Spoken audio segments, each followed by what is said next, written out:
पप्पा, मी मैत्रिणीच्या घरी चालले पार्टीला. असले कपडे घालून चालली कुठं? कुठली पार्टी अशी?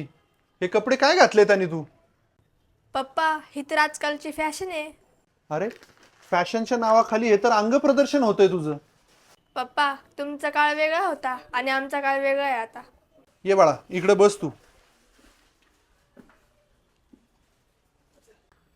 तुझा मोबाईल बघू मला जरा.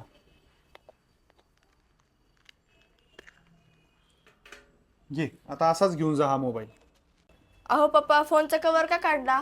पडला तर डिस्प्ले फुटन, खराब होईल फोन. जसं मोबाईलचं कव्हर लावल्यावरती मोबाईल सुरक्षित राहतो, तसंच तुझंही.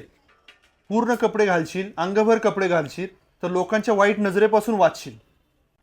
अगं ताई, असे शॉर्ट कपडे घातल्याने लोक तुझ्याकडे वाईट नजरेने बघतात. एवढं साधं तुला कळत नाही का? लोकांसाठी मी माझं राहणीमान का बदलू? तुम्हा आजकालच्या तरुण मुलींना टिकली लावायची लाज वाटते, अंगभर ओढणी घ्यायला लाज वाटते. कामाच्या ठिकाणी बऱ्याच मुली मंगळसूत्र घालायला नको म्हणतात, त्यांना लाज वाटायला लागली. हे आजकालची तरुण पिढी चालली आहे कुठं?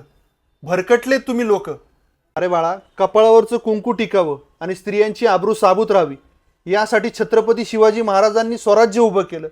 छत्रपती संभाजी महाराजांनी नको त्या यातना सहन केल्या आणि त्या गोष्टीचा तुमच्या तरुण पिढीला आज विसर पडतोय. ही फार मोठी दुर्दैवाची गोष्ट आहे आणि मला हे तुझ्यासोबत होऊ द्यायचं नाहीये.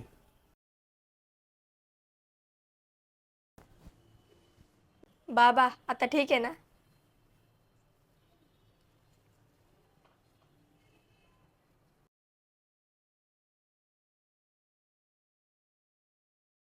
तर मित्रांनो, मी माझ्या मुलीला जे समजून सांगितलं ते तुम्हाला पटलं असेल तर नक्की कमेंटमध्ये सांगा आणि व्हिडिओ जरूर शेअर करा.